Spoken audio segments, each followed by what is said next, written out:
আচ্ছা ভাবি, একটা কথা জিজ্ঞেস করবো, কিছু মনে করবেন না তো? না অরুণ ভাই, মনে করার কি আছে? আপনার যা মনে চায় জিজ্ঞেস করতে পারেন। আচ্ছা, আপনি সুন্দর, ভাই সুন্দর, আপনাদের ছেলেটা এরকম কালো হইলো কি করে?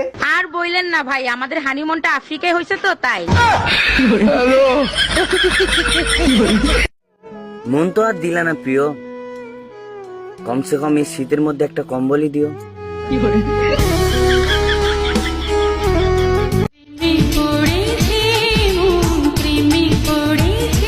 কে সেই হতবাগা, কার কপাল পড়াইলি সেটা বল আগে।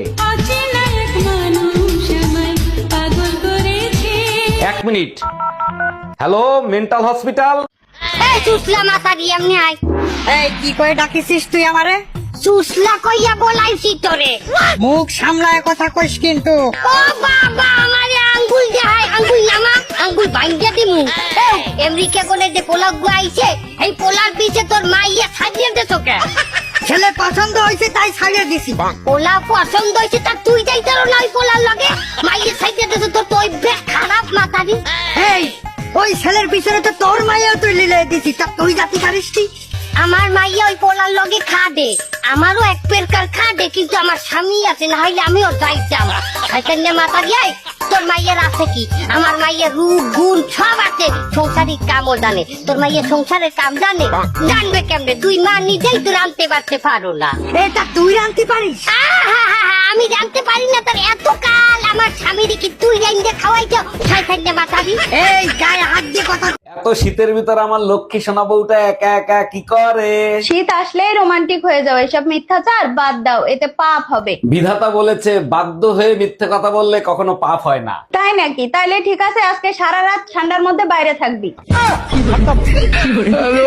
একটা কথা শুধু আমার জানতে ইচ্ছে করে, এত ঝগড়া কেমনে করো, শিখাইছে কে তোরে? আমি না হয় শিখেছি, তুমি কেন করো? মায়ের সাথে ঝগড়া লাগলে আমার লাগেই মরো। ঝগড়া করার স্কুল থাকলে ভর্তি হইতাম যাইয়া, পাস করিয়া ঝগড়া করতাম তোমার সাথে বইয়া। জানো মায়া, কাল রাতে স্বপ্ন দেখি আমাদের ফুটফুটে একটা সুন্দর ছেলে হয়েছে। তাই নাকি? আর যদি আমাদের মেয়ে হয় তাইলে তোমার কোনো সমস্যা আছে? কোনো সমস্যা নাই, তবে ছেলে হলে কাঁধে কাঁধ মিলিয়ে চলবো, ব্যাপারটা আলাদা না? ঠিক বলেছো, ঠিক বলেছো। কাঁঠাল গাছের আঠা, তোমার একটা ছেলে হবে তোমার মতো পাঠা। তোমারে কাঁচা আম আনতে বলছি আচার দিব বলে, তুমি পাকা আম আনছো কেন? কি উল্টো পুল্টো কথা বলতেছো? আমি তো কাঁচা আমি আনছি, পাকা আম আসবে কোত্থেকে? আমি কি মিথ্যা কথা বলতেছি? রান্নাঘরে গিয়ে দেখে আসো, সব আম পাকা। আম নিয়ে আসার সময় 2 মহিলা অটোতে ছিল, আমার মনে হয় ওই 2 মহিলার কথা শুনে আমগুলো পেকে গেছে।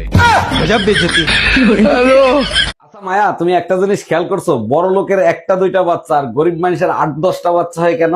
শিক্ষার অভাবে এগুলা করে, এরা ভবিষ্যৎ নিয়ে কোনো চিন্তা ভাবনা করে না। আরে না, এর থেকে আমরা এটাই বুঝতে পারি যে বড় লোকের থেকে গরিব মানুষের শুধু মনটাই বড় হয় না, দোষ।